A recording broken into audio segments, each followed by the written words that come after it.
దేవుని దగ్గరకు వచ్చి ఏం చేస్తారంటే ఇలా ప్రార్థన చేస్తారు, ప్రభువా నేను ఎగ్జామ్ అయిపోతున్నాను, నాకు మంచి మార్క్స్ ఇవ్వా అని అడుగుతారు.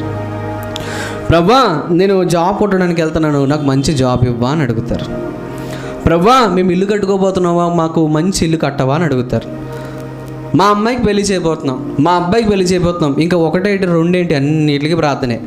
ఉదయాన్నే మొదలుపెట్టి లేచినప్పటి నుంచి పడుకునేంత వరకు ఎన్ని ప్రార్థనలు చేస్తారండి? చాలా ప్రార్థన చేస్తారు.